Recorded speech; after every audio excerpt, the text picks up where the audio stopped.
Fala galera, História em Pauta número 80 e dessa vez falando sobre orçamento participativo. Só lembrando, quem gostou clica no gostei, compartilha e se inscreva no nosso canal aqui no YouTube. Fica agora com o vídeo. História em Pauta, edição 79, diretamente a nossos ouvintes aí do Morro Santana, Vila das Laranjeiras, Porto Alegre, Alvorada, América Latina, todo o planeta. Através aí da 88.3 FM, para os nossos ouvintes queridos aqui das proximidades aqui do estúdio da Voz do Morro, e para o mundo todo, aí, trabalhadores e estudantes em geral, a vozdomorro.blogspot.com. Hoje é a edição número 79 do nosso programa História em Pauta. Infelizmente estou sozinho aqui, sem o colega Fábio Melo, mas está na escuta aí. Um grande abraço ao colega do grupo de estudo. Programa, como eu falei, 79, o dia 5 de outubro. 5 de novembro. Agora, pontualmente, que horas são agora? 11h34. 11h34, a gente ouviu uma voz aí do nosso convidado, professor popular. Popular é nosso professor Edson Sena, lá de Alvorada, cursinho popular Minervino de Oliveira. Dê seu oi, nossos ouvintes aí, querido colega. Um bom dia, né, a todos os ouvintes da rádio, né, e fico lisonjeado mais uma vez com o convite dos colegas aí, tanto do Rafael quanto do Fábio, né, que não se faz presente, mas a gente está sempre interagindo aí, seja no grupo de estudos lá, né, e um bom dia, que a gente tenha uma boa prosa, né, uma boa charla, como diria um ex-governador aí, um ex-mentor do nosso assunto aí, né, que ajudou a implementar o assunto que vai ser pauta do programa de hoje. E que o pessoal aí mande perguntas, questionamentos, dúvidas, e espero que nós tenhamos uma boa charla aí durante o programa. O meio de comunicação conosco aí seria diretamente o site da Voz do Morro, ou também o grupo no Facebook, ou participação para quem tem um contato aí pelo WhatsApp, principalmente o grupo do WhatsApp do GACB, Grupo de Estudo Americanista e Prêmio Barata. Edson, a primeira pergunta para ti é o seguinte: como é que tu começou a se interessar por esse objeto de pesquisa, né? Porque o orçamento participativo é teu tema de TCC, correto? Isso, perfeito. Mas primeiro, né, eu até vou me apresentar, porque eu já tive, acho que foi meados de maio deste ano, né? Nós conversamos sobre a reforma da Previdência, que estava bem em voga lá naquele contexto, e era uma daquelas reformas, entre aspas, né, propostas pelo governo Temer.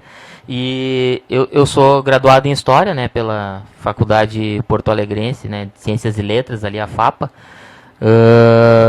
Atualmente eu trabalho na iniciativa privada, mas leciono voluntariamente Sociologia e Filosofia no Minervino de Oliveira, né, que é um coletivo criado também finalzinho do ano passado, início desse ano, no qual o Rafael também integrou, e que a gente vem criando algumas alternativas no município de Alvorada na questão de educação, né?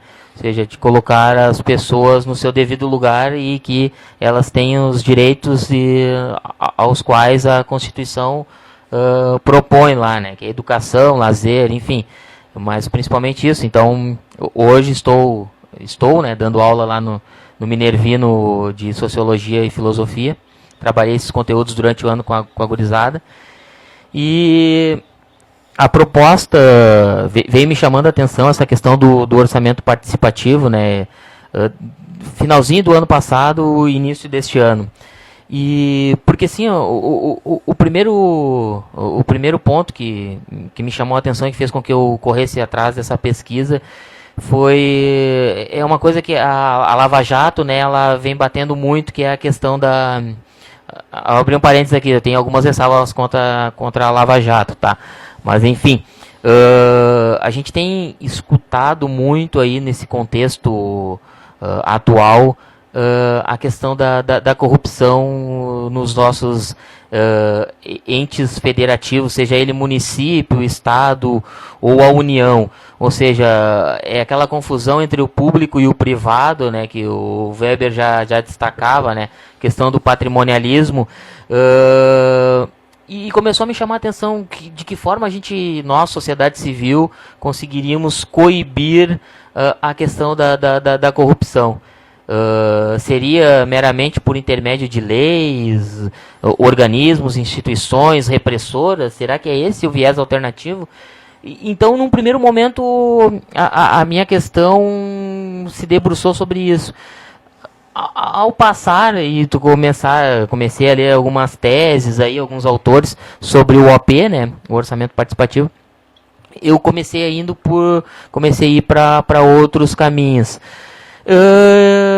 Mas a minha premissa básica foi como a gente vai coibir a questão da corrupção num viés contemporâneo, né? Como é que essa corrupção vai ser contida pela sociedade civil, não só por intermédio de leis, né? A questão tem aí, a gente sabe que tem em voga aí a questão das 10 leis anticorrupção do Ministério Público. Eu tenho algumas ressalvas propriamente contra o Ministério Público e também contra o nosso aparato judiciário.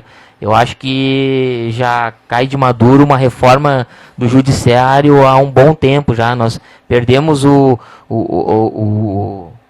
limítrofe aí da história para que ela tenha sido imposta. Se a gente for avaliar hoje questão de orçamento, que abarca a questão do orçamento participativo, a gente tem uma fatia do orçamento, seja ele estadual, federal, destinado ao Poder Judiciário, né? Constitucionalmente ele existe, então a gente tem que seguir. Só que eu acho que os salários são exorbitantes, né? Então a gente teve um exemplo muito claro agora, uns dias atrás, ali de uma, se eu não me engano, a ministra do Temer lá, ela foi desembargadora do Tribunal de Justiça, acho que da Bahia, se eu não me engano. E o salário era lá próximo dos 30 mil reais. E ela se achou no direito de, além dos 30 mil que ganha de aposentadoria, próximo, né, dos 30 mil, ele gira em torno de 27 ou 30, se eu não me engano, ela se achou no direito de cobrar também o salário de ministra, né, que vai lá se mais os 33, então somando os dois ia 60 mil reais mensais, né. Então eu acho que a gente, esses absurdos a gente tem que coibir e na minha concepção eu acho que o OP, o orçamento participativo, começando a nível micro no bairro, ele pode se espraiar, né, como diz o outro, ao nível macro, e tu criar essa consciência de que o orçamento ele tem que ser debatido, ele deve ser debatido, e a gente tem, nós como cidadão e como sociedade civil, nós temos que ter ciência o que é esse orçamento, para que ele serve, qual é a finalidade, o que vai melhorar na minha vida como cidadão, esse orçamento, ou o que vai piorar na minha vida também, né? Porque nem tudo são flores, né, nesse contexto. Então a premissa básica da minha pesquisa foi, num primeiro momento, tentar coibir a questão da corrupção, mas não só por intermédio de leis, como propunha o Ministério Público, mas também que a participação da população, que ela instigue esse controle fiscal e social em cima das receitas e despesas do próprio orçamento como um todo. Então, em outras palavras, a participação popular na distribuição do orçamento municipal, estadual, seria uma alternativa, uma forma de combater a corrupção? Sem sombra de dúvidas. Eu acho que o orçamento, ele, com uma nova roupagem, né, ele seria uma excelente ferramenta de controle, uma ferramenta de gestão, que a gente fala muito atualmente, né, a questão das gestões, porque nós precisamos que os municípios tenham condições, tenham uma saúde financeira para que consigam, por intermédio do orçamento votado pela participação popular, né, que se consiga destinar para as demandas prioritárias de um determinado bairro, né? Então eu acho que as coisas não podem ser mais impostas, né, pelo ente governante, e sim eu acho que a gente tem que ter um espaço aberto à participação popular para que ele exponha quais são as suas demandas e quais são as suas prioridades. Nada mais justo do que tu que mora no bairro, que tu saiba o que acontece no dia a dia ali, se o teu problema é segurança, o teu problema é educação, é saúde, é infraestrutura. Aí a gente reporta aí a questão da infraestrutura para obras, saneamento básico, enfim, todo esse contexto, ele tem que passar pela tua vontade, não pela vontade do governante, dizer, não, eu vou investir no bairro A, no C e no B, não. O investimento, ele tem que vir por parte da população, da sociedade civil como um todo. Eles têm um exemplo aí que é totalmente contrário a essa ideia, né, dos moradores definirem o uso, né, do orçamento. Na nossa cidade, né, que está muito ligado, nosso prefeito nem mora na cidade, né? Quem não mora na cidade, como é que vai ter noção Pois então, onde investir, né? Não tem nem a noção da questão do bairro, o que acontece no bairro, a questão micro, né? Qual que é o problema? E, cara, ficou bem claro isso nos debates eleitorais da última eleição no município, né, de Alvorada, no qual tu observava os candidatos e em nenhum momento eles tocaram a questão da receita, despesa. Nenhum dos candidatos propôs uma reascensão do OP, do orçamento participativo, né, por parte da população. E a gente daí tem um ponto interessante de ser avaliado, que também assim, a questão da população, o contexto, ele causa um descrédito político, né, por parte da população como um todo, no geral, né. Ou seja, mas a gente sabe que os embates de classe, eles ocorrem na sociedade civil. Ou seja, é nesse âmbito, aí sociedade civil, a gente remonta lá o teu bairro, o que acontece, quais são, o que tu precisa para sobreviver minimamente, para ter uma estrutura mínima de lazer, esporte, cultura. Então, nesse contexto, tu observava assim que nenhum dos candidatos tinham propostas claras quanto a esse quesito. E, pasmem, naquele contexto, eu até comentei com um colega que a gente interage via rede social, né, o Marcito, que foi parceiro aí de sala de aula no Minervino no primeiro semestre, e eu comentei com ele que eu estava fazendo uma pesquisa, né, para mim observar quais eram as principais demandas do município naquele contexto. E pasmem, né, atrelado a essa pesquisa, o Sindicato Médico do Rio Grande do Sul também fez uma pesquisa reportando quais seriam as principais demandas do município de Alvorada. E, claro, guardadas as devidas proporções, uma das principais demandas era a questão dos remédios. E estava lá, tu entrava no site, bastava um clique e tu chegava a uma das demandas principais.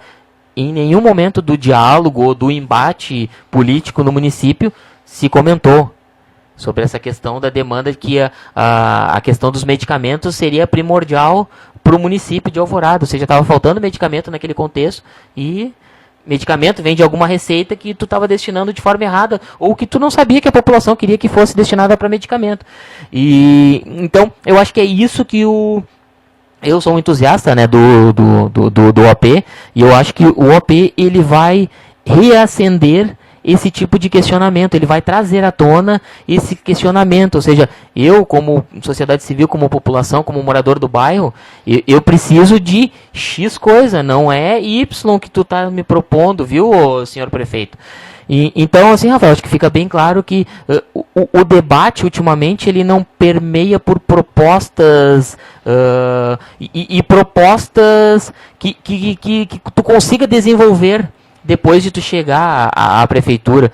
Então, tu sempre procura tapar o sol com a peneira, e a gente sabe que Alvorada é um município que uma boa parte da receita ela advém de transferência, seja do Estado ou seja da União, né? Então, aí eu acho que cabe também, com a ajuda do OP, nós realizarmos esses debates, né, com projetos educacionais. O Minervino vem a ser um projeto educacional contra-hegemônico, né, no meu posicionamento. Eu acho que é uma contra-hegemonia ao modus operandi, seja de política ou até mesmo seja o status quo vigente daquele município, né.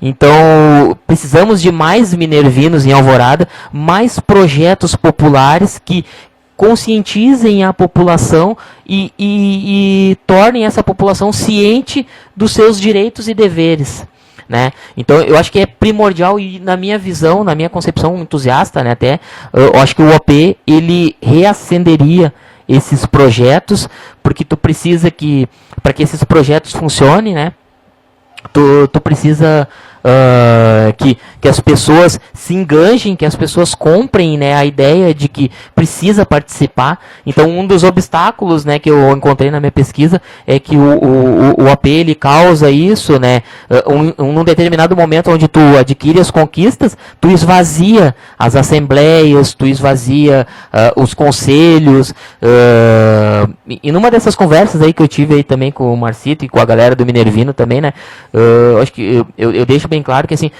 um dos pontos pelo descrédito da política é, ao meu ver, a perda desse espaço, né? Deixamos essa ferramenta de lado, seja ele qual for o município que implementou essa ferramenta.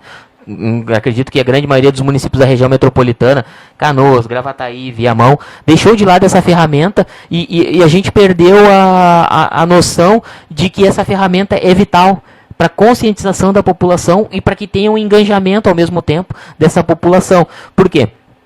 Porque tu tem ciência do que tu quer e aonde tu quer chegar.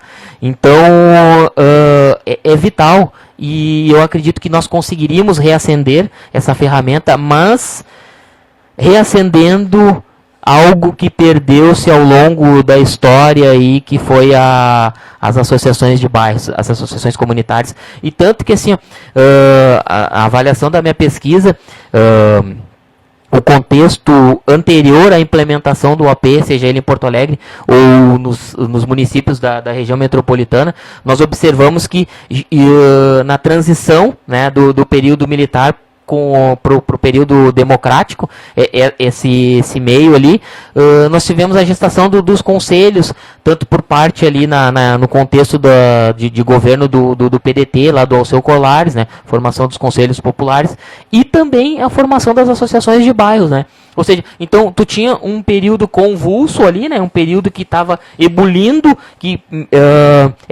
fazia-se imprescindível uma participação popular, porque tu estava buscando mais direitos, liberdade de expressão, né, e o OP é uma liberdade de expressão, né, na íntegra, seja ela refletindo na questão financeira ou na própria expressão representativa, né.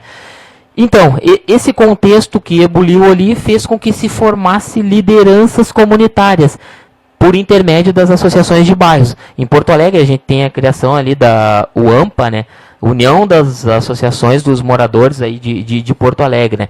Então, nesses municípios aí que a gente pode chamar de bolsões, aí, Gravataí, Alvorada, Viamão, se tinha um forte associativismo por parte das associações comunitárias. Isso, essa simbiose, né, desse associativismo, desse forte engajamento das associações comunitárias, foi desencadeando com uma nova política que precisa, uma das premissas básicas, conforme até comentei com o Rafael, né, antes de nós entrarmos no ar, uma das premissas básicas para que o OAP aconteça é vontade política do governante. Né? Se ele chegou à prefeitura ou estado, ou, enfim, seja qual é a parte que ele do governo que ele chegou, ele precisa ter vontade política para que seja implementada essa ferramenta de gestão. Ela é uma ferramenta de gestão e participação ao mesmo tempo, na minha visão. Né? Então, vontade política, na minha concepção, é a premissa básica. Tanto que, aí é uma crítica que eu faço, né, ao Partido dos Trabalhadores, em algumas cidades ele foi esvaziando esse movimento, porque não manteve. Por mais que estivesse ou não no poder, poderia ter mantido, instigado, porque assim, além de tu ter uma ferramenta de controle, tu tem uma ferramenta de participação. E ao meu ver, aí é uma outra crítica que eu faço também ao Partido dos Trabalhadores, porque nesse contexto acabou se feudalizando essas lideranças comunitárias, que foram cooptadas pelo aparato governante, né? Ou seja, então, eu me destaquei como liderança comunitária, daí eu fui convidado para assumir um cargo lá, se o PT chegou ao governo, e aí tu acaba minando porque tu não faz com que outras lideranças surjam no mesmo contexto. E aí eu assumi uma função, e assim foi acontecendo com inúmeros nomes que a gente conhece aí ao longo do período histórico aí que a gente tá observando. Seja ele tanto no município de Porto Alegre, seja ele no município de Alvorada ou Gravataí, Viamão. Vamos falar um pouco sobre o lado bom do orçamento participativo, que são as suas conquistas. A gente teve o exemplo aí, através do orçamento participativo estadual, a criação da Universidade Estadual do Rio Grande do Sul, a UERGS, foi criada por decisão do OAP. Tu sabe citar alguns outros exemplos aí de conquistas via orçamento participativo? Até assim, buscando na memória, que eu lembre o mais gritante, o mais pujante, assim, em termos de conscientização da população, realmente foi a UERGS. Nós tivemos, porque assim, aí o contexto onde o OP foi inserido, a gente precisa deixar bem claro, né, o que aconteceu. Década de 80, né, transição para meados da década de 90, nós tínhamos, assim, uma reurbanização o pessoal vindo do interior em busca de trabalho na capital. Tu não consegue, a capital não conseguiu absorver toda essa demanda de pessoas advindas do interior, né? Então, o que aconteceu? Essas pessoas foram migrando para o que eu chamo de bolsões metropolitanos, né? Esses bolsões, então, foram absorvendo essas pessoas, né? Principalmente Alvorada, cidade dormitório, foi absorvendo. Tu tinha uma especulação imobiliária baixa, né? Tu tinha alguns projetos sociais ali, né? Onde estavam se formando conjuntos habitacionais para que essa população conseguisse adquirir a moradia, né? Uma disputa constitucional, um direito constitucional, desculpa, né? Então, essa população foi adentrando nesses bolsões. Ao adentrar nesses bolsões, nós observamos que a principal demanda destes bolsões era a carência por infraestrutura. Não se propunha um debate em cima de projetos educacionais cidadãos e participativos. A UERGS, ele vai de encontro a esse projeto, mas aí a gente já está elevando a um projeto a nível mais macro, que seria a questão do Estado. Mas, se nós tivéssemos um projeto de educação nos municípios que tiveram gestado, ou que tiveram como modelo de ferramenta o OP, nós teríamos um outro cenário agora. Esse é o meu ponto de vista, né? E de muitos autores que eu li durante a pesquisa. Ou seja, precisávamos, atrelado à conquista das demandas por parte de infraestrutura, que principalmente, vamos lá, em Alvorada era uma das principais demandas da infraestrutura. Vamos lá, infraestrutura a gente entende por asfalto, saneamento básico, é tu colocar o cano na frente da tua residência, entendeu? Muitas residências de Alvorada não tinham essa infraestrutura básica de saneamento. Então o esgoto local, ele corria a rua a céu aberto ali, então, causando doenças, enfim. Aí a gente começa a observar assim, a que tipo de política o governante está associado. Se tu tem esgoto local a céu aberto, se tu não tem um projeto que prime pela saúde, porque se tu tem um esgoto local a céu aberto, consequentemente tu vai incidir em mais doenças. Entendeu? Então eu acho que é isso que a gente precisa discutir. Qual é o bairro que a gente quer? Se a gente quer um bairro decente, a gente precisa de uma associação de bairro decente. E o OP, na minha visão, ele pode reacender essa associação de bairro, desde que a gente consiga criar nas pessoas essa consciência de que a política, ela não é só para os políticos. A política, ela é feita para todas as pessoas de bem comum, entendeu? E eu acho que por mais que tu participe ativamente ou não, tu precisa realizar a política no contexto no qual tu vive, seja ele privado ou público. Mas, enfim, tu precisa exercer essa tua cidadania de forma política. Então não tem como a gente ficar alheio da discussão política, né, num contexto tão sombrio quanto o que nós vivemos, né? E historicizando um pouco sobre o orçamento participativo, né, a gente fez uma pesquisa básica aí para qualificar nossa conversa de hoje. O principal autor aí que eu pesquisei, não lembro agora o nome, até é importante de ressaltar que o que importa é o dado quando a gente pesquisa, né? A pessoa que fornece os dados, né, os dados empíricos, não interessa. Então, estabelecendo uma periodização em 3 fases do orçamento participativo na história, queria saber se tu concorda com essa historicização. A primeira etapa aí, a partir da década de 70, durante a ditadura de 1º de abril, né, 64, teve experiências aí em Lages, em Santa Catarina, 1982, depois em Boa Esperança, Espírito Santo, 71, e em Recife, em Pernambuco, e chamando atenção para que essas primeiras experiências de orçamento participativo eram organizadas por governos do MDB. E teve uma segunda fase aí, começando em Diadema, em São Paulo, 1984, onde eram criados aí conselhos populares de bairros, que eram apenas consultivos, e um marco para essa segunda etapa aí foi em 1990, quando Porto Alegre, de Olívio Dutra, né, se tornou a referência mundial, reconhecida pela ONU, como uma das 40 melhores práticas de gestão pública urbana no mundo.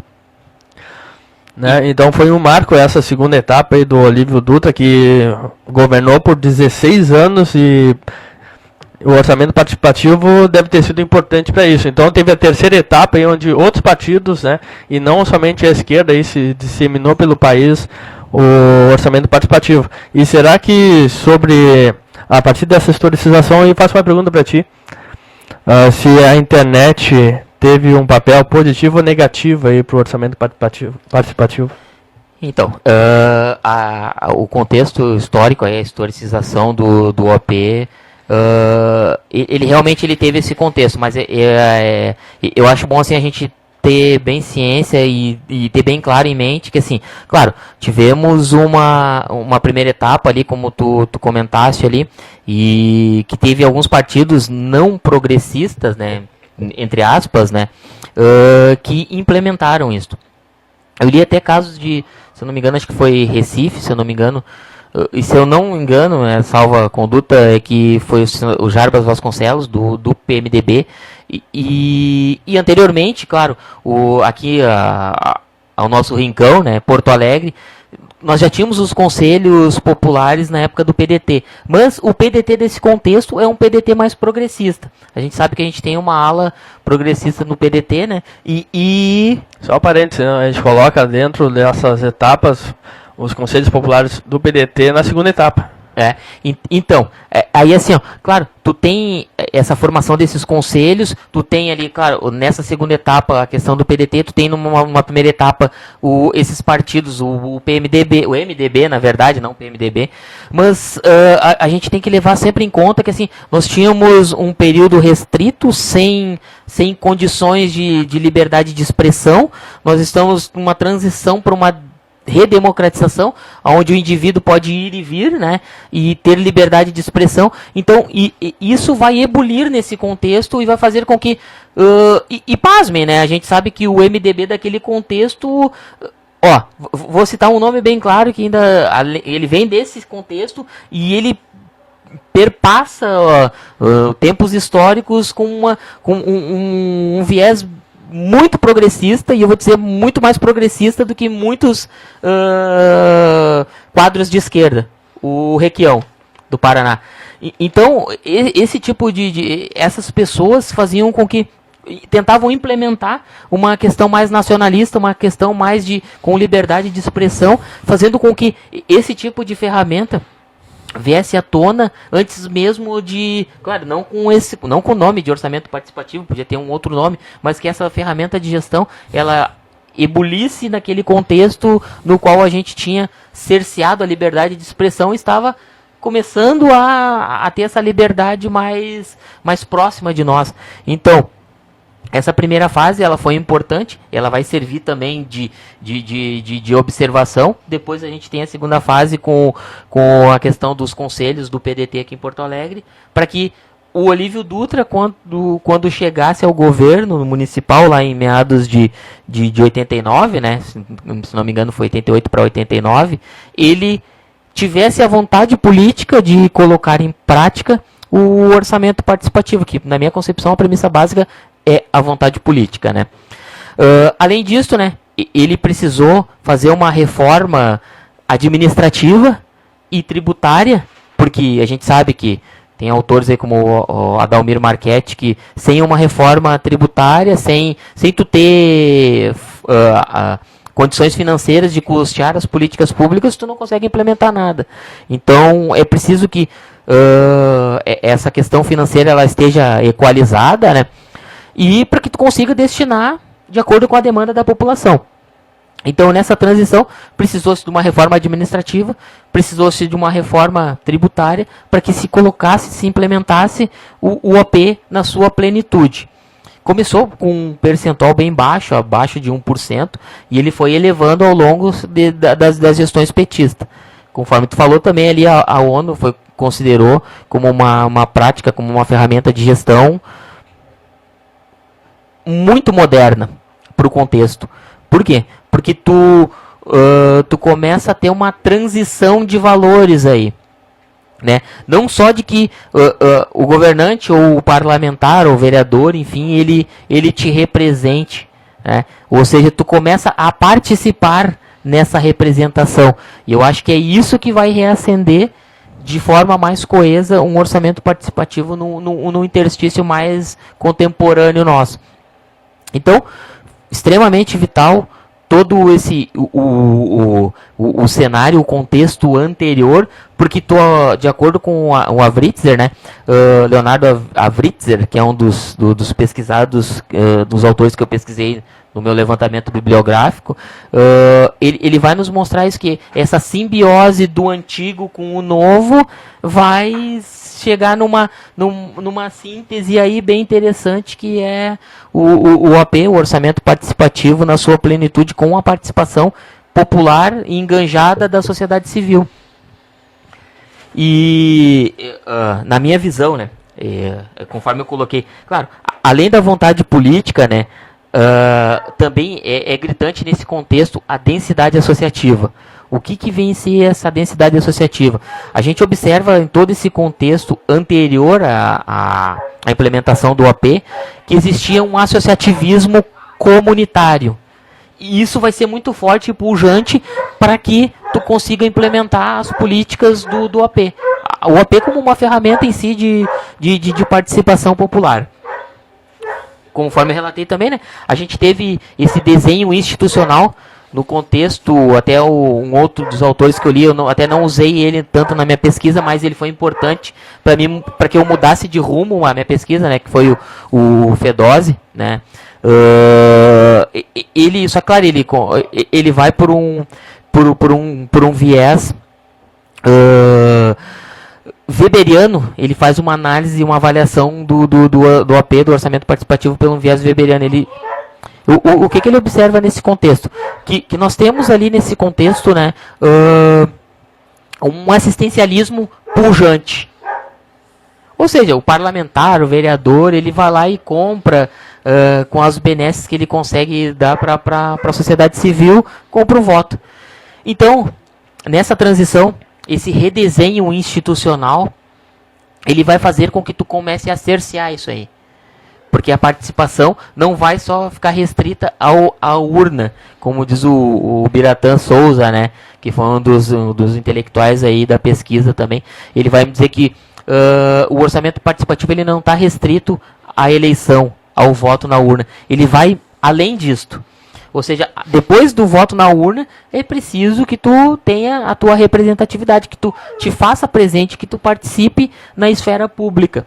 E com isso, a gente tem um redesenho também no contexto aí, se eu não me engano, foi formado um gabinete de gestão, é o GAPLAN, né, Gabinete de Gestão e Administração, e aí foi se criando regras para que essas pessoas começassem a participar e ter a sua representação ativa no contexto. Essas regras, claro, de acordo com esses participantes, tu vai precisar estipular um modelo lá. Vamos então criar conselhos, vamos criar assembleias, vamos eleger representantes de bairro a nível micro, a nível macro, chegando nos delegados, chegando nos conselhos maiores de participação. E eu acho que todo esse contexto aí vai fazendo com que as pessoas, as lideranças comunitárias, começassem a ter participação mais ativa na parte pública, conhecendo mais o contexto, o que vem a ser o orçamento. Que o orçamento, tu sabe que tu tem a despesa, tu tem a receita, e aí dentro das despesas tu vai ter algo que tu vai destinar para a população, porque ela quer que melhore a sua rua, ela quer que melhore a pracinha do bairro. Mas eu acho, na minha concepção, que o orçamento ele não pode estar restrito à infraestrutura. Ele tem que ser algo muito mais amplo. Quem sabe um orçamento participativo para cada secretaria, então, dos governos municipais? Aí, junto com a minha pesquisa, né, que era sobre o orçamento participativo, eu peguei o município de Alvorada. Tá? Então, uma coisa mais palpável, mais concreta, mais próxima de mim. Comecei a avaliar a questão da estrutura municipal em termos de cargo de confiança de FGs, funções gratificadas. Eu comecei a observar que assim, hoje nós temos em torno de 12 secretarias no município. Eu acho que Eu acho não. Nós conseguiríamos governar o município com 7 secretarias. Por quê? Aí dividindo, conforme tu comentaste, Rafael, dividindo em, por exemplo, Secretaria de Educação, Secretaria de Saúde, Secretaria Cidadã. Aí essa Secretaria Cidadã, ela abarcaria, por exemplo, lazer, esporte, cultura, meio ambiente, assistência social, trabalho, emprego, entendeu? Teríamos uma Secretaria de Administração e Planejamento, Finanças e Desenvolvimento, Mobilidade Urbana, né, que seria a parte de infraestrutura, segurança, habitação e transporte. E por fim, dentro dessas microestruturas, dentro do município, dentro do aparato, dentro da máquina pública, tu criasse, por exemplo, qual que seria a proposta? O prefeito indica 5 e a população, a sociedade civil como um todo, elege outros 5. Ou seja, tu tem lá um exemplo, na administração e planejamento tu vai ter 10 integrantes, um conselho, um mini OP dentro dessa secretaria. E sendo 5 indicados pelo prefeito e os outros 5 pela população. Aí tu tem um debate permeando dentro de uma determinada secretaria. Ou seja, o teu planejamento ele vai sair com base num diálogo, numa discussão, num embate político, democrático, dentro da máquina pública. Aí assim, sucessivamente para as outras esferas, lá, finanças, desenvolvimento. 5 pessoas do prefeito, 5 pessoas indicada que eu digo com votação. Tu vai lá e elege, tu tem 5 pessoas do bairro. E além disto, além dessa estrutura de governo, tu dividir o município em aproximadamente 5 regiões. Alvorada hoje tem 200 mil habitantes, tu dividiria Alvorada em 5 regiões com 40 mil habitantes para cada região. Dentro de cada região dessa, tu ainda colocaria mais 5 conselheiros do orçamento participativo. Lembrando, esses conselheiros não seriam indicados pelo governo, e sim eleitos democraticamente pela população, pela sociedade civil. Então aí tu já teria um escopo aí de pessoas participando dentro da máquina pública, né, indicadas pela população, e pessoas indicadas pelo governante eleito democraticamente. E tu teria a nível micro lá nos bairros onde tudo acontece, mais pessoas indicadas pela população. Ou seja, não é o objetivo, o objetivo maior é tu descentralizar as políticas, tu tirar de dentro da prefeitura, tu levar para os bairros essa política que a população vai escolher. E eles vão eleger os seus representantes. Então eu acho que isso sim é uma participação democrática e popular. Porque tu, governante, deixa de indicar as pessoas e tu começa a receber essas pessoas por intermédio de indicação da população. Eleitos, aí tu pode, de repente, estabelecer... Isso eu não pensei muito, mas eu pensei nessa reforma, porque naquele contexto, lá em 1988, 1989, início da década de 90, precisou-se fazer uma reforma do desenho institucional para que tu consiga implementar o orçamento participativo. Então, da mesma forma... Tu precisa, num contexto contemporâneo, de uma reforma administrativa. E deixando bem claro, o objetivo não é um município mínimo, um estado mínimo. Não. É uma política descentralizada, tirando o prefeito ou o gestor da solidão, do marasmo de governar só ele e os secretários. E sendo que, além disso, tu vai gerar um recurso aí enorme, exorbitante, para que tu consiga destinar isso em políticas públicas, né? E também, fazer uma provocação, tu vai diminuir um pouco da criminalidade em Alvorada, porque os CCs lá são extremamente violentos. Com certeza. Tu vai diminuir a criminalidade. Outra proposta que eu acho assim bem interessante, eu estava conversando com a minha esposa de manhã antes de nós virmos para cá, né? É que assim, eu acho que assim, tu conseguindo reduzir a máquina pública, né? Tu tem hoje, contando com prefeito e vice-prefeito, tu tem 372 pessoas, CCs e FGs, no município de Alvorada. de acordo com a nova estrutura que foi votada em setembro de 2017, 2 meses atrás praticamente. 372 pessoas. É necessário 372 pessoas para governar um município? Seria necessário todo esse volume de pessoas? Se tu avaliar assim, ó, colocar, como eu citei, 10 pessoas em cada secretaria, tu reduz essa quantidade de pessoas indicadas pelo prefeito e, ao mesmo tempo, tu ganha uma margem para que tu contrate mais funcionários públicos e tu estabeleça um cronograma, um plano de carreira, né, condizente com cada estrutura que esse funcionário for ser inserido. Atrelado a isso, tu consegue melhorar a questão do salário dos caras, né, do funcionalismo, melhorando a questão do salário do funcionalismo, tu consegue fazer com que o cara, com que essa máquina, ela deixe de ser engessada, burocraticamente, ela comece a funcionar, porque não tem todo esse peso estrutural de indicações e compadrios políticos. Tu começa a extirpar a política assistencialista que permeou lá o contexto da década de 80 e ainda permeia. A gente sabe que o Congresso hoje é permeado por esses compadrios. É um toma lá e dá cá. Eu te indico uma pessoa, tu coloca ele no governo e eu tenho uma contrapartida. Seja ele com emenda, seja ele com algumas propostas, enfim. Eu acho que essa proposta, tu começa a extirpar essa questão do assistencialismo. Mas aí um colega aí, numa discussão aí que eu comentei com ele, da questão da proposta, mas aí tu vai tirar do vereador um determinado poder. Sim, eu acho que o objetivo é esse. O poder não é para estar na mão do vereador. Como diz o conceito, democracia é o governo do povo. Então, o poder é para estar na mão de quem? Do povo, né? Só retomando a pergunta aí, tu considera, na tua opinião, que a internet foi positiva ou negativa para o orçamento participativo? Tu dá uma volta e acaba abrindo um parênteses enorme e foge do contexto.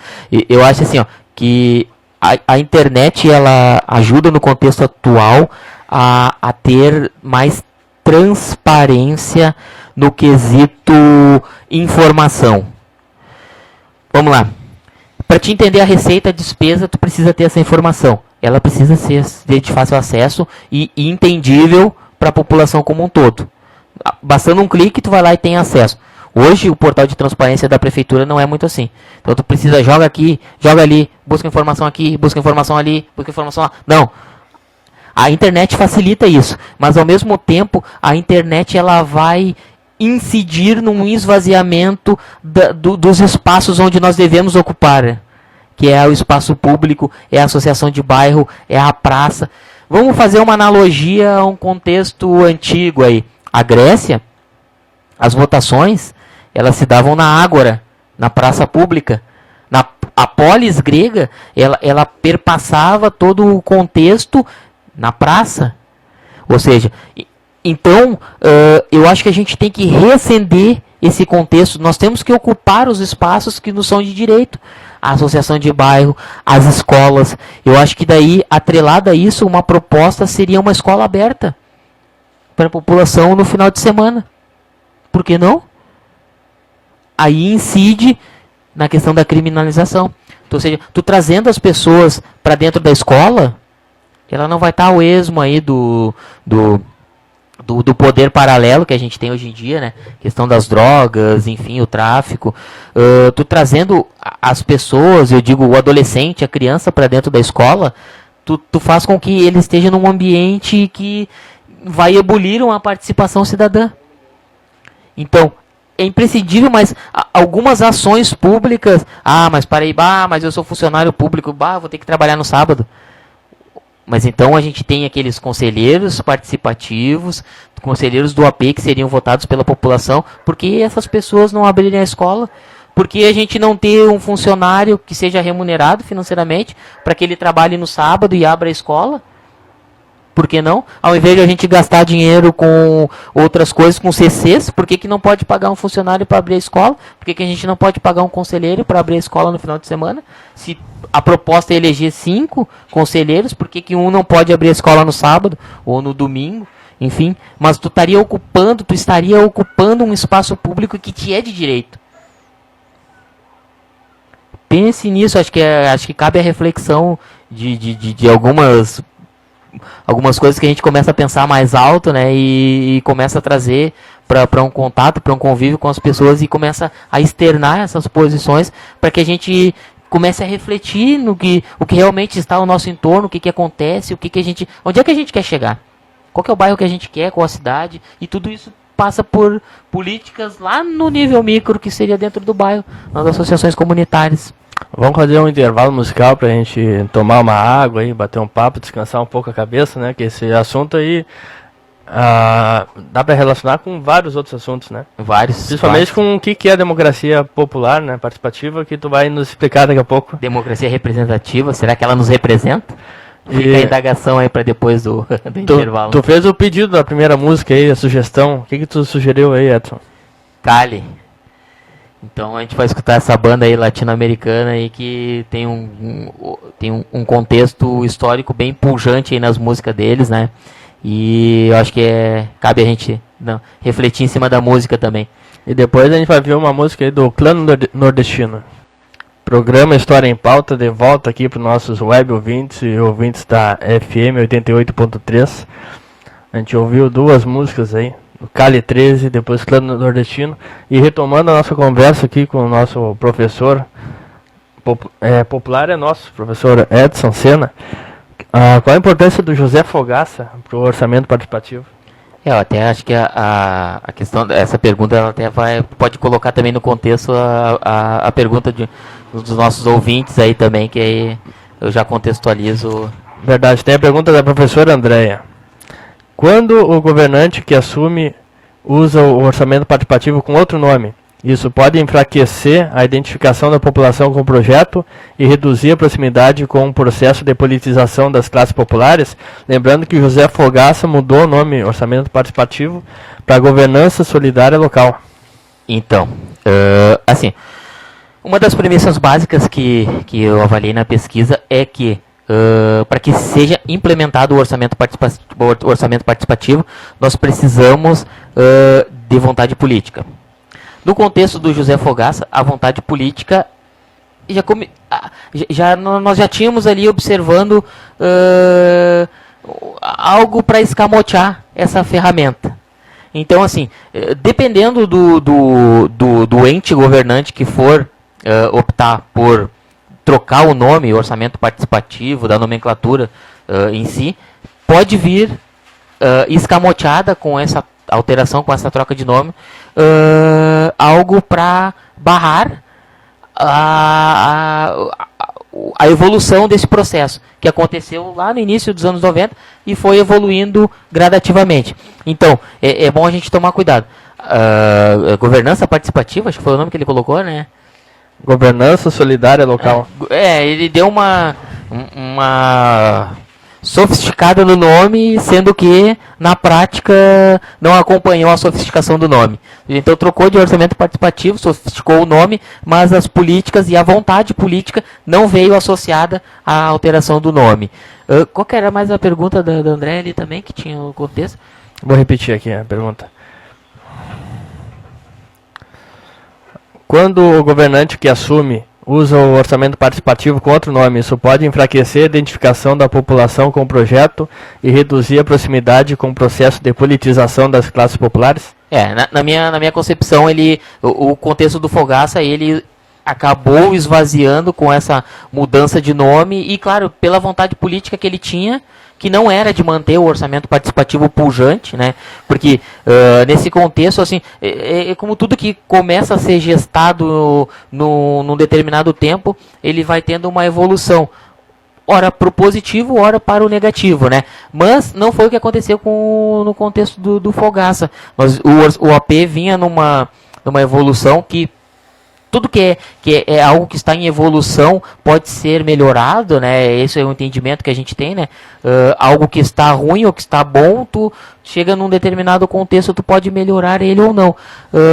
Houve um esvaziamento depois que o Partido dos Trabalhadores saiu do governo, sem sombra de dúvidas, houve um esvaziamento, né, nesse quesito, e que acabou refletindo no âmbito das associações de bairro como um todo. Acho que a pergunta do Fábio também tinha, né, que era a questão no que os conselhos populares lá do PDT influenciaram no AP. Eu vou ler aqui a pergunta. Qual a relação entre o orçamento participativo e os conselhos populares criados pelo Colares na Prefeitura de Porto Alegre? Pergunta do Fábio Mello. Do Fábio Mello. Assim, ó, então, essa simbiose tem tudo a ver. De acordo com eu comungo da mesma ideia do Avritzer, né, que ele nos relata que é o seguinte, políticas antigas com políticas novas, ou tu pode denominar como políticas velhas em numa determinada conjuntura, a junção de ambas, o velho com o novo, pode gerar uma síntese que é algo bom, positivo para a sociedade civil, que foi o caso dessa transição dos conselhos lá do Colares. Eles tinham na sua raiz ali algo de participação popular, de participação da sociedade civil, que juntou com o modo de governar, ou seja, com a vontade política do Partido dos Trabalhadores, e a simbiose de ambas as coisas formou-se lá uma síntese que foi o AP, que poderia haver uma nova roupagem ao longo ali desses períodos petistas ali, desencadeando em algo muito mais positivo ainda, mas eles foram extremamente importantes, esses conselhos, no contexto. Eu gostaria que tu comentasse um pouco para nós, para nossos ouvintes, sobre como que funciona essa mescla, essa combinação no orçamento participativo entre democracia direta, que seria as assembleias decisórias, e a democracia representativa, que seria a eleição dos delegados, né? Chegou a comentar aqui que o orçamento participativo democratizou, inseriu novos elementos aí populares dentro do limite da democracia representativa. Então, na pesquisa eu observei que tem alguns autores ali que trabalham esse contexto, conceito, na verdade, né, de democracia. O Tarso é um deles, né, que ele propõe ali, uma das teses dele é propor a formação de um determinado bloco histórico, né, e que a democracia ela não seja só representativa. Por que acontece hoje? Tu tem nas eleições lá, e o próprio também, o Biratã Souza, ele nos relata que a participação cidadã, ela vai muito além do voto na urna, simplesmente, né? E o voto na urna é a democracia representativa nua e crua. Ou seja, tu vai lá e elege um determinado cidadão para te representar, né? Mas essa representação pode vir de forma boa ou não, né? Então, o que acontece? Além disto, eu acho que a evolução com o orçamento participativo seria tu chegar num determinado ápice de, além de o cidadão te representar, e ele participar ativamente. Então, nós temos nós temos aí uma evolução de uma democracia representativa para uma democracia participativa, né? O Avritzer comunga também dessa ideia de que nós precisamos de mais participação e nem tanto de representação. Representação, nós temos um modelo já arcaico e falido, né, no contexto atual. A nossa política, ela é formada por uma democracia representativa, e essa representação, ela ocorre de fato na íntegra? Não, né? Então eu acho que a gente tem que dar um passo a mais, um passo à frente aí, e propor novas formas de governo, né? Novos mecanismos de gestão governamentais que socialize a participação das pessoas, que as pessoas têm direito a opinar e que essas opiniões sejam ouvidas e que sejam levadas em conta.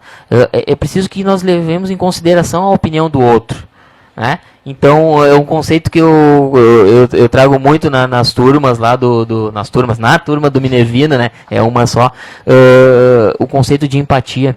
Eu acho que a gente tem que se colocar no lugar do outro, escutar um pouco e dali dar um passo e a gente formar algumas opiniões, mas para isso é fundamental que as pessoas participem, ocupem os espaços públicos e que a gente tem uma etapa evolutiva de democracia representativa, no qual a gente está restrito ao voto à urna, e que a gente passe para uma democracia representativa, que não está restrito ao voto à urna. Ele vai muito além disso. Ele vai para uma participação cidadã enganjada, com projetos, com educação cidadã, que te mostre as coisas como elas são, ou que te oferte, que te mostre opiniões distintas para que tu chegue numa determinada conclusão. A gente começou o programa aí abordando as conquistas do orçamento participativo, e o grande marco aí poderia ser o ERGS, mas também as limitações do orçamento participativo no longo da história. Gostaria que tu comentasse sobre essas limitações, né? Eu cito uma aqui, como a demora em sair do papel as demandas definidas nas reuniões. Tu concorda que houve essa limitação? Como que tu pode explicar os limites aí do orçamento participativo na prática? Esse foi um dos limites, né? A questão burocrática, né? E a gente sabe que o Estado, como se o Estado, o município, ele é muito burocrático como um todo, né? E essa burocracia, ela é um obstáculo, né? A participação do cidadão como um todo. Então, enfim, tu tendo um dos principais obstáculos à participação do cidadão, nós começamos a refletir no seguinte sentido: essa democracia representativa, como tendo um obstáculo, além deste que a gente comentou, que a gente citou, a burocracia. Essa burocracia, a gente precisa reavaliar isto, né, e trazer uma nova reflexão. Precisamos de um Estado tão burocrático que as coisas demorem muito para acontecer? Eu acho que não. Acho que a gente tem algo muito pesado no Estado. Não que eu seja... não que eu comungue da ideia de um Estado mínimo. Nós precisamos de um Estado coeso, que forneça aos cidadãos um bem-estar social, seja ele em lazer, cultura, esporte. Precisamos tirar esse peso burocrático do aparato estatal.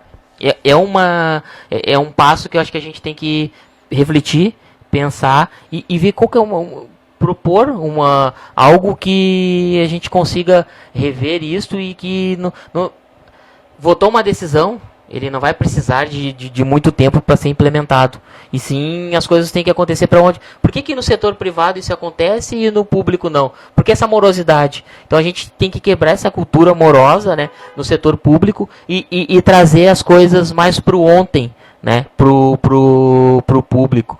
E eu acho que nesse sentido a gente consegue melhorar em muitas coisas. Eu vou te citar um exemplo. Alvorada, para te levar lá uma determinada demanda, tu precisa abrir um protocolo. E aí esse protocolo vai cair lá. Precisa disso para que tu exponha a tua demanda para um ente público? Eu acho que não, né? Eu acho que tu tendo a demanda de um determinado bairro, ele tem que ser levado de forma bem clara para o governante, e esse governante tem que resolver ou não, propor uma solução para aquela demanda daquela determinada localidade. Eu acho que é muita burocracia, daí tu abre um protocolo para que... Não, em detalhe, acho que o protocolo é cobrado, se eu não me engano. Estão cobrando o tal do protocolo lá. Então, enfim... cada vez qual que é o teu objetivo? Tu engessar mais e afastar a população do município. Acho que a gente precisa passar essa etapa, pular isso. Vou fazer um convite aí aos nossos ouvintes, principalmente de Alvorada, mas também os de Porto Alegre estão convidados, porque o horário é diferente. Dia 10 de novembro aí é Dia Nacional de Paralisação contra as Reformas de Temer, e vai ter um ato de mobilização em Alvorada a partir das 7 horas da manhã, em frente ao BIG, que vai resultar numa caminhada pela presidente Getúlio Vargas. É um ato aí organizado pelo Comitê Alvoradense contra as Reformas da Previdência Trabalhista. Dá tempo de participar em Alvorada e também em Porto Alegre, que em Porto Alegre, se não me engano, a mobilização vai começar à tarde. A gente está aqui com o Rodrigo. Eu convido tu, Rodrigo, a fazer uma participação aí sobre o orçamento participativo e qual a tua opinião sobre a realização na prática das ideias que envolvem o orçamento participativo. Bom dia, ouvintes. Concordo bastante com muita coisa que foi colocada aqui hoje e só queria acrescentar algumas impressões, principalmente no que eu vi acontecendo aqui em Porto Alegre e um pouco também em Gravataí, né, que é onde eu morava na época que o orçamento foi implementado lá. E no princípio, né, cara, tinha muita participação, porque tinha muita coisa de estrutura mesmo que eram para ontem, né, e precisavam de discussão, debate, ter encaminhamento. E o pessoal se sentia fazendo parte, porque estava ali numa discussão, votando sobre alguma coisa que de repente se transformava numa obra e ia acontecer. Então as pessoas,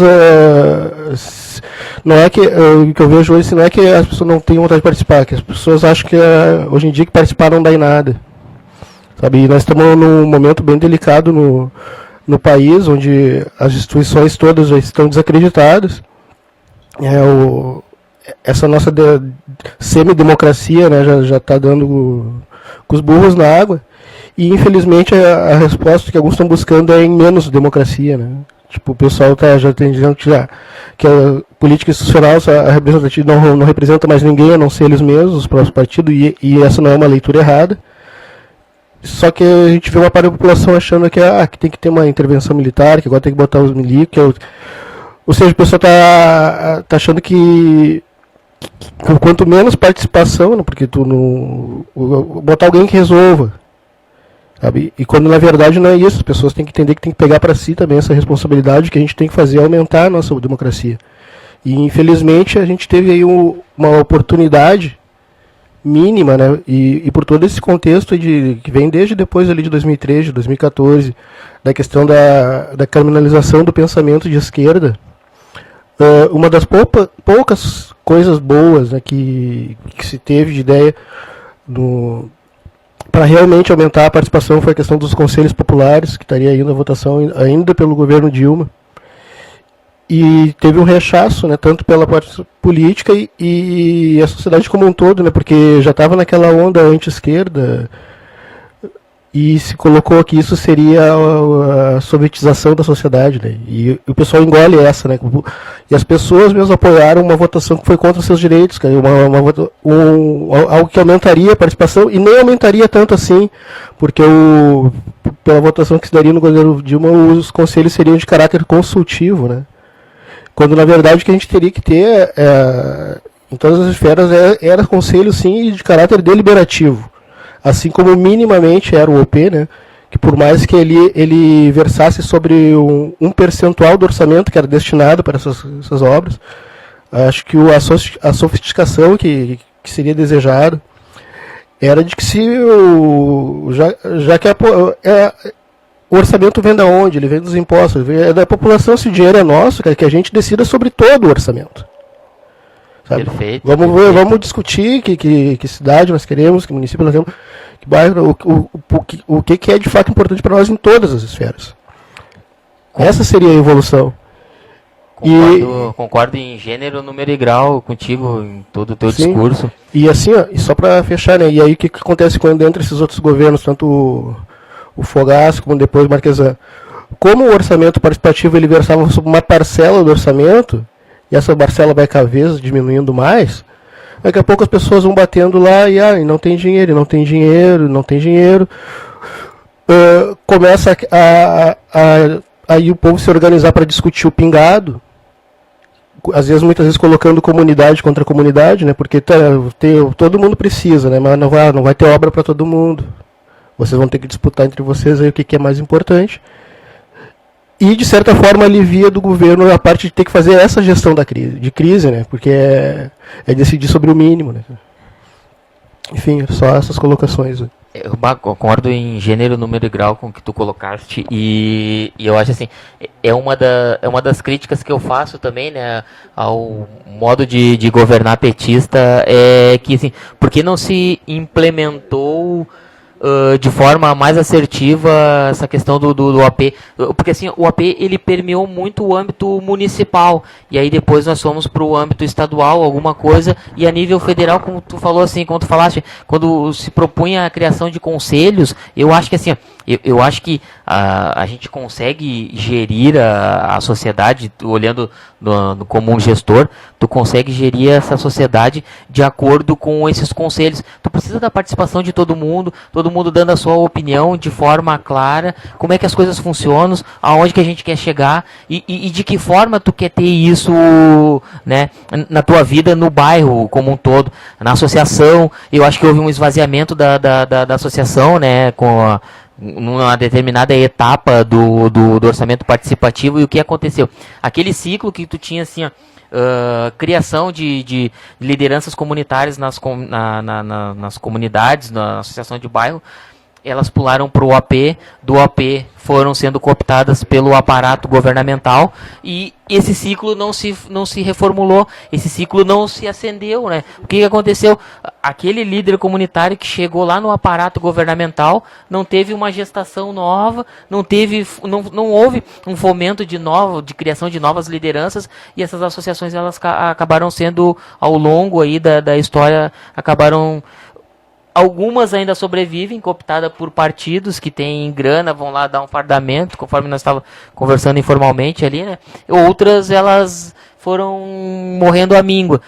A própria associação, União dos Moradores de Porto Alegre, a própria UAMA, a Associação dos Moradores de Alvorada também, é um sinal de... A UAMA ainda tenta viver nesse contexto sombrio, né, que a gente tem hoje, né, nessa conjuntura muito sombria aí, que é essa criminalização de alguns movimentos de esquerda, movimentos mais progressistas, que procuram passar essa etapa da democracia representativa, que eu acho que ele é um modo político de governar extremamente falido, porque essa democracia representativa, ela atrela a um modo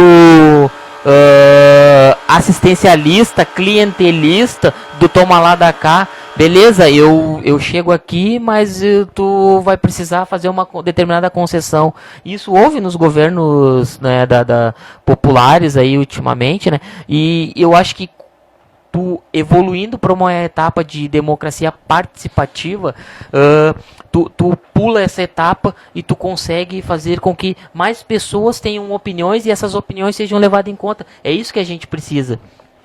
Bom, eu quero assumir aqui para os nossos ouvintes queridos que hoje eu estou muito feliz porque vai voltar a ser feito o melhor programa da Rádio A Voz do Morro.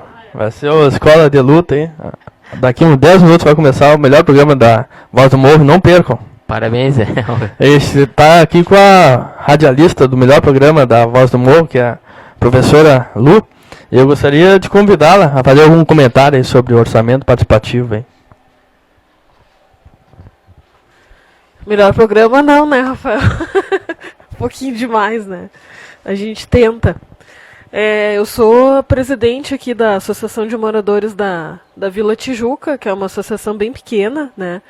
Cerca de 400 casas a gente corresponde, assim, foi feita uma divisão muito fragmentada do Morro Santana, como é bem comum nas comunidades, né? Cada comunidade pequena ter a sua associação ali para conseguir... Na época do orçamento participativo isso era bem comum, né? Essa divisão ser feita em pequenas quadras ali, né? Já ter uma associação, às vezes as pessoas tinham associação até na sua casa, se não conseguiam ganhar lá a associação da comunidade, então eu vou fundar uma minha, né?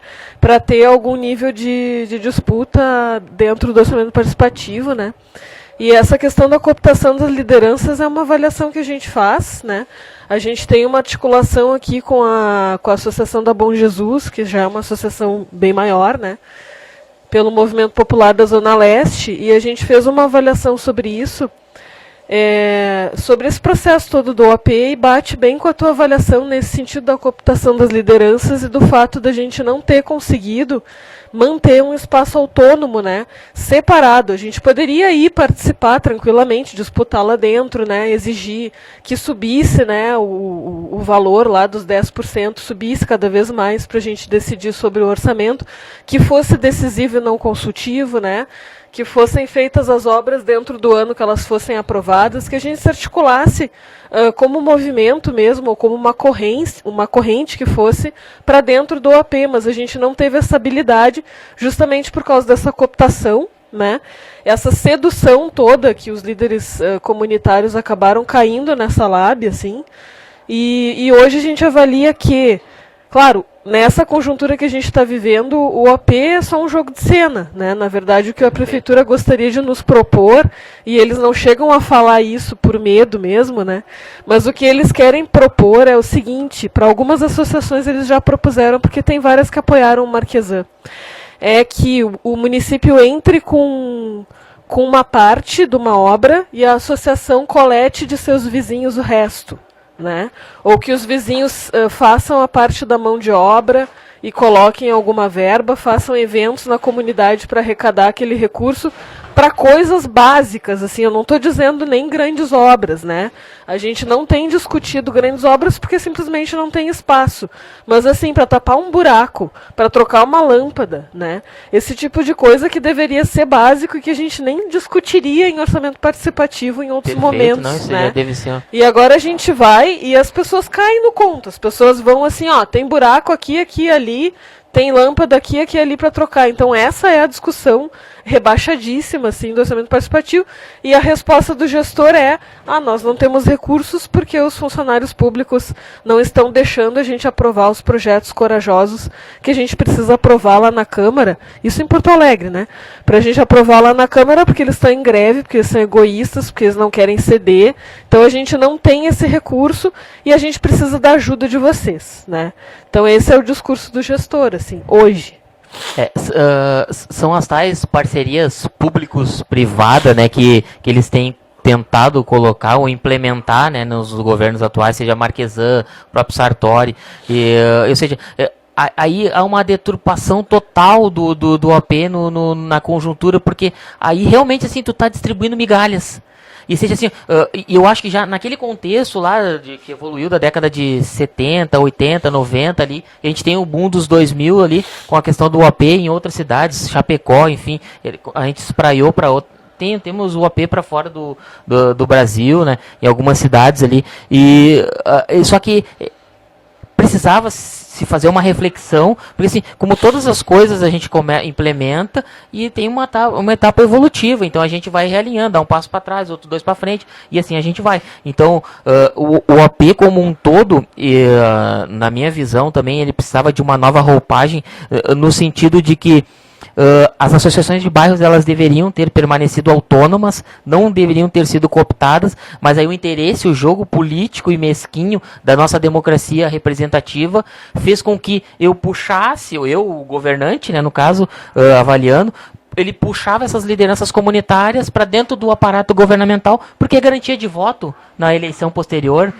Então, isso enfraqueceu o movimento comunitário como um todo, que veio lá ao longo da década de 80 e juntou com a década de 90.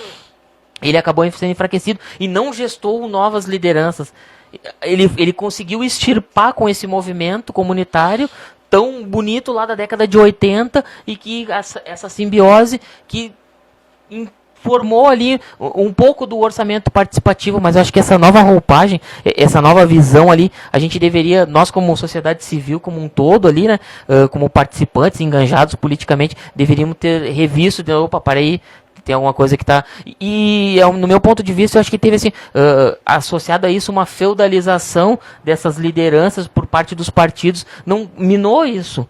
E acabou acontecendo e desencadeando esse cenário sombrio que a gente vê hoje. Que poucas lideranças, poucas associações de bairros pujantes, com autonomia, e as poucas que têm o aparato governante tentando cooptar eles ainda porque é de interesse próprio. Não, vamos calar a boca desses caras, vamos trocar a lâmpada, vamos tapar o buraco, que não é esse. O objetivo maior, a gente devia estar discutindo um orçamento participativo para o UERGS, um orçamento criando uma nova universidade, um orçamento participativo destinado para a saúde, um orçamento participativo destinado para a educação, enfim, para outras áreas, né? Sim, não para decidir se tu vai comprar seringa ou band-aid, né? Não. Na saúde está chegando a esse ponto, porque ainda existem os conselhos locais, e os conselhos locais eles ficam amarrados nesse sentido, né? Não pode reivindicar médico porque não tem como não tem como pedir Mas aí mais que tá, médico. aí né? até ao longo do programa ali, uma das propostas que aí eu vi avaliando mais o município de Alvorada, eu acho que a gente tem uma carga pesada na estrutura do município em torno de CCs, FGs. Isso pode ser transferido para concurso público, em vez de tu pagar, vou citar o exemplo de Alvorada, que é mais próximo, né? 372 pessoas para governar um município, eu acho que não precisa disso, né? Que horror. Não precisa, né? Então, tu enxugando essa máquina, deixando 94 pessoas, ou menos de 100 pessoas para governar. E detalhe, a proposta que eu fiz aqui foi de tu ter, assim, pessoas que vão estar dentro da máquina pública, eleitas pela população, aí tu teria uma etapa evolutiva dessa democracia, não representativa, mas participativa, porque tu, comunidade ou associação de bairro, elegeria os representantes que fariam parte de um conselho de administração, de um conselho de saúde, de um conselho de transporte, obras, enfim, e eu acho que assim, é uma coisa mínima tu eleger a população. As coisas acontecem no bairro. O bairro é que deve propor o que é preciso. Precisa de uma escolinha, uma creche. Precisa de um posto de saúde. Não, então vamos destinar dinheiro para isso. Qual é a parte... E como eu acho que foi o Rodrigo falou anteriormente, nós temos... pagamos impostos e essas receitas saem do nosso bolso para a prefeitura. A gente sabe que tem uma parte que vem da União, outra parte vem do Estado, mas... uma boa parcela vem de impostos pagos por nós contribuintes. Então, nada mais justo... Mas a gente paga impostos federais e estaduais também, né? Então, nada mais justo do que isso seja... Tu tocasse num ponto que eu acho que é extremamente interessante. Nós precisamos de repactuar o pacto federativo. A gente tem dificuldade na questão do Estado, existe dificuldade, mas eu acho que muito tributo que vai para a União, eles não retornam para nós. A própria Lei Candir, se a gente for levar em conta a Lei Candir, aí que o Estado, acho que com a avaliação de 2015, se não me engano, o Estado deve em torno de 55 bilhões, a Lei Candir, a União nos deve 50, ou seja, ficaria 5 bilhões de dívida do Estado. É justo nós renegociar essa dívida e parar de pagar 2, 3, 4, 5, 6 anos, não sei qual é que é o tempo que eles querem parar de pagar, e automaticamente depois pagar muito mais em cima desses 55 bilhões, e sendo que a União já nos deve 50 da Lei Candir, então a gente precisa pedir esmola. Eu acho que Minas Gerais, se eu não me engano, já entrou com uma ação lá, pedindo essa reavaliação da questão da Lei Candir lá de Minas. E eu acho, claro, o Rio Grande do Sul não vai fazer isso porque é um governo aliado ao governo federal, então, mas eu acho que isso precisa vir à baila, precisa ser discutido isso nas associações de bairro, conscientização, a gente precisa de um projeto de educação popular que conscientize, que leve a informação hoje está em base num clique na internet, mas ela é muito deturpada, ela vem de diversas roupagens, eu acho que isso precisa ser levado em conta, que a gente consiga transmitir para o grosso da população o que realmente está acontecendo, o que realmente a gente quer, qual bairro que a gente quer. É só trocar lâmpada? Não, ou a gente precisa de um posto de saúde, precisa de mais médico? Não, ou é só trocar lâmpada? Eu acho que a gente chegou num ponto que a gente precisa refletir sobre isso. E eu acho que, na minha concepção, o orçamento participativo com uma nova roupagem, dando autonomia para a associação de bairro, dando autonomia para o cidadão que vive lá no bairro, ele seria uma ferramenta extremamente importante, porque a gente consegue controlar a obra, controlar não só, mas que esse orçamento seja transparente, coisa que a gente não tem em nenhum município, essa transparência. Uma dificuldade que a gente está tendo, e aí, para tu ter uma ideia, assim, em Porto Alegre a gente tem associações que estão abandonadas, né, que ninguém está nelas mais, e outras que tem pessoas que estão há 20, até mais anos, assim, na gestão da associação, ou porque ninguém quis assumir, ou porque a pessoa se cristalizou ali e nem sequer chama eleição mais, né? Chama aquela coisa de aclamação, né? Chama uma assembleia, a assembleia vai os amigos da pessoa, vai 10, meia dúzia, e tu aclama aquela gestão, então ali, ó, há muito tempo. Então estão com os vícios, né? De muitos anos e já não sabem fazer de outra forma, senão daquele mesmo jeito ali. Então, um problema que a gente teria, e que a gente discute bastante isso na rádio, na associação, se fosse mais decisiva o nosso espaço dentro de um contexto assim de tu conseguir aumentar o orçamento para que a associação decida sobre ele, ou a comunidade tenha mais voz dentro de uma prefeitura, o problema está na participação das pessoas, né? Porque por mais que tu chame a assembleia, reunião, passe nas casas, e aqui a gente faz isso de forma sistemática, vá com informação, busque palestras, cine debate, enfim, e isso não é de um ano, isso faz o quê? 15 anos que a gente está aqui, né? As pessoas não estão saindo para participar, as pessoas não estão indo nas instâncias, as pessoas não estão indo nem quando o problema é uma rachadura na parede da casa, como é o caso aqui dos vizinhos aqui da H3, aqui, quando veio essa construção aqui da MRV, várias casas com parede rachada, com telhado quebrado, em função da construtora, e a gente chama uma reunião, né, com eles, para ver, bom, o que nós vamos fazer? Vamos para cima? Vamos fazer uma manifestação? Vamos chamar a imprensa? Vamos entrar com processo? Vamos fazer alguma coisa junto para resolver esse problema. Não vai ficar vocês dentro de casa chorando ou vendo outra casa para comprar, né, em vez de tentar resolver o problema. As pessoas não vieram na reunião. Quando a gente passou nas casas, a gente só ouviu lamúria, só ouviu reclamação, né? Que é o que as pessoas fazem, reclamar dentro de casa. Mas quando a gente chama uma reunião para uma coisa que é do interesse delas, num horário satisfatório para todos, porque a gente perguntou, foi quem? Foi uma pessoa, né? Então, essa participação a gente precisa resgatar, e a gente precisa que ela seja efetiva, que ela seja consciente, que ela tenha qualidade, né? Também não adianta participar lá para levantar a mão, né? Tem que participar e dar a sua opinião. E aí eu escuto de algumas lideranças de comunidade daqui mesmo, Morro Santana, mas se eu chamo o pessoal para participar, o pessoal só faz barraco, o pessoal não tem consciência política, o pessoal não sabe falar, né? Ignorante. E isso às vezes é verdade, né? Teve uma assembleia aqui, que a gente chamou, que encheu, e a gente ficou, nossa, nunca acontece isso, né? Vem sempre meia dúzia, ou nem isso. Veio um monte de gente, e tava só eu e uma outra menina da gestão. O que está acontecendo, né? Daí por que encheu, né? Porque a gente colocou no jornal do bairro que a gente estava denunciando os carros que estavam estacionando nas praças. E aí mexeu com o carro das pessoas, nossa, mobilizou. Então encheu a assembleia para questionar isso. Que história é essa de me denunciar porque eu estou botando o carro na praça, né? E aí no fim tinha sido mal entendido, nem era sobre a praça daquelas pessoas ali, enfim, deu uma certa confusão, mas a gente trouxe a participação, daí a gente pensa, poxa, o que chama essas pessoas, né? Sei lá. Então vamos falar de carro que chama, vamos falar do quê, né? Então os assuntos que a gente gostaria de discutir, dívida, né? Comitê da dívida externa, deveria ter um monte aí espalhado pelas dívidas, da auditoria da dívida, né? Perfeito. Que tem uma estrutura bem interessante, tem um estudo bem legal. Não tem, né? Comitê de luta aí, fora Temer, fora Marquesan, pelos impeachment da vida, contra os PLs, não tem nada disso, né? Agora, se tu chamar alguma coisa para se organizar em relação aos carros, de repente, as pessoas vêm. E aí, qual é a nossa vontade? Nós, né, que somos de esquerda, que pensamos de outra forma, de organizar uma coisa desse tipo. Pessoalmente, nenhuma. Assim. Então, como é que a gente reconstrói essa participação das pessoas nesse contexto? Que as pessoas estão pedindo a volta da ditadura. E tu escuta isso de pessoas que têm estudo, que têm um certo nível de debate, assim. Tu escuta isso, por quê? Porque elas não acreditam mais em nenhum político, em nenhum partido, né? Não acreditam mais nessa organização. E também não acreditam que vá vir um novo partido, um novo líder, né?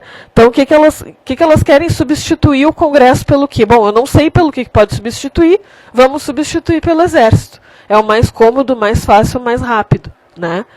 Então, a gente tem feito esse debate, essa discussão, e essa coisa da educação popular e tal, tá bem complicado, porque a gente não encontra mais também grupos não só de partidos, mas grupos, enfim, que queiram algum nível de transformação, que queiram estar na periferia, entendeu? Que queiram militar na periferia, a gente não encontra.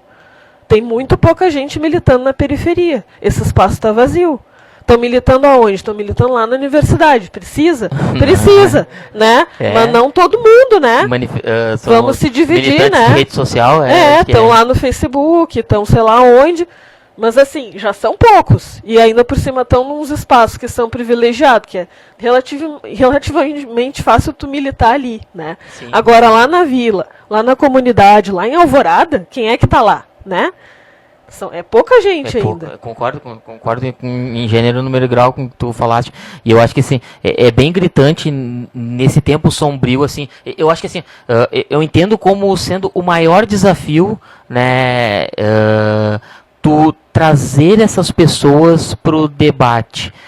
Seja ele, enfim, qual for a dívida, o orçamento, mas primeiro tu tem que trazer elas. Como é que tu chama essas pessoas? Esse é o maior desafio. Como é que tu vai trazer essas pessoas de volta para discutir sobre política, para discutir sobre a construtora que veio e bagunçou minha casa, teve uma rachadura, todo esse contexto que, assim, esse descrédito pelos partidos políticos, que a questão da corrupção, a gente pode citar N fatores que vão desencadeando nesse descrédito pela política. Mas eu vejo assim, essa política, essa democracia representativa, é que ele é um sistema carcomido e ele é um sistema que ele se esgotou. Sim, as pessoas têm razão. Né? Elas estão completamente cobertas de razão em virtude disso, porque é um sistema que ele faliu. Ele faliu, ele não tem mais como dar certo. Porque ele está baseado, ele está lastreado num clientelismo, num assistencialismo, e que não tem mais espaço para isso. A pessoa, para vir, como tu falou, militar na periferia ou na Alvorada, seja onde for, ela tem que ter vontade, ela tem que ter uma consciência política para que ela venha debater sobre isso. Não adianta, como tu falou, vir só levantar a mão e não vai funcionar. Não é só vir para a Assembleia levantar a mão. Esse é o grande desafio, é o maior desafio, seja da militância da esquerda, trazer as pessoas para mais próximo, fazer com que as pessoas entendam o contexto, que é grave, gravíssimo, é sombrio, a gente não tem perspectiva de melhora, é só pior, é retirada de direitos em todos os sentidos, previdência, leis trabalhistas, flexibilização, essa terceirização da atividade fim. Canoas é um exemplo, eu estava conversando com um colega no serviço esses dias. Canoas, quando era governado pelo PT, as creches eram, elas tinham, a governança era feita pelo município. Hoje tem uma terceirizada que governa algumas creches do município e acabaram contratando pessoas terceirizadas. Então aquele funcionário que era do município e prestava uma atividade fim de qualidade, ela acabou sendo subtraída. E esse é o objetivo dos governos, do Sartori, Marquesan, seja o que for. A gente não vê falar muito do Busato lá em Canoas, mas é isso que está acontecendo. A gestão da saúde foi cedida por uma tal de Gamp. Não só em Canoas, mas em Guaíba, tem uma cidade no interior que tu vê propaganda direto aí na rádio, a gestão da saúde. Pô, da onde que a gestão da saúde vai ser feita por uma empresa terceirizada? Não, é tu, população, que vai me dizer qual é que é a atividade que tu tem que empregar. Ah, não, tu tem carência de médico lá no postão tal. Não, é isso que a população precisa entender. Agora, enquanto ela deixar a esmo, deixar para que os outros decidam e não participar, aí fica bem complicado. Mas eu acho que é o maior desafio que eu vejo, assim, além de ver o orçamento participativo como uma ferramenta que pode induzir a isso, essa nova participação no novo modelo, numa nova roupagem, e não numa participação da democracia representativa, mas sim de uma democracia participativa. Enquanto tu não participar, não vai adiantar nada. Eu concordo com... Vamos chegar ao final do nosso programa História em Pauta, edição 79. Eu quero agradecer a participação muito boa aí da professora Lu, do Rodrigo, também da nossos ouvintes aí, professor André e o professor Fábio Melo. Mandar um abraço aí para todos os trabalhadores e estudantes em geral de Alvorada, Morro Santana, toda a América Latina. Um abraço no coração de todos. Semana que vem vamos voltar com outro assunto aí, abordando história, educação e polêmica. E, professor Edson, deixa o teu recado final aí aos moradores, Morro Santana, principalmente, da Alvorada e todos os nossos ouvintes. Mais uma vez, né, agradecer o convite, né, por estar participando ali pela segunda vez já de uma boa charla, como diriam um próximo aí, né. Acho que foi um debate bem bacana, com a interação dos ouvintes aí, também da professora que chegou agora ali, também uma análise bem lúcida do contexto, né, sombrio que a gente vivencia, né. E eu acho que é o maior desafio nosso. A gente já vem fazendo isso lá em Alvorada, né, por intermédio do Minervino, tentando minimizar alguns impactos, né, das políticas neoliberais, né, com a questão de conscientização da população, passando o que a gente realmente tem de direito e dever, né, que está lá na Constituição dita cidadã, e que esses governos querem nos tirar, extirpar, e eu acho que cabe a nós tentar, de todas as formas, aí, achar alternativas para que a gente consiga mudar esse cenário, trazendo, é o maior desafio, trazer as pessoas para participar desse contexto que é sombrio e que é só com a participação de todo mundo, o engajamento de todo mundo, é que a gente vai chegar num patamar mais avançado, né? E uma boa tarde a todos, um bom Enem aí a galera do Minervino, né, que está prestando o Enem hoje e no próximo domingo aí, tem um Enem exitoso aí, que a gente consiga colocar bastante pessoas dentro da universidade e que a gente consiga trazer mais pessoas para esse ambiente participativo aí, que a gente tenha mais minervinos pujantes em Alvorada e região metropolitana, seja onde for, e para que as pessoas consigam se conscientizar de que a gente precisa da participação delas. E não é via internet, não é virtual, não é nas redes sociais. É sim nas associações, conversando com as pessoas, entendendo as demandas, qual é o problema do teu bairro e é onde tudo acontece. Um grande abraço aí ao Rafael, ao Fábio que não estava presente aí, a professora que se fez presente aí no final do nosso programa. Um abraço a todos aí, uma boa tarde.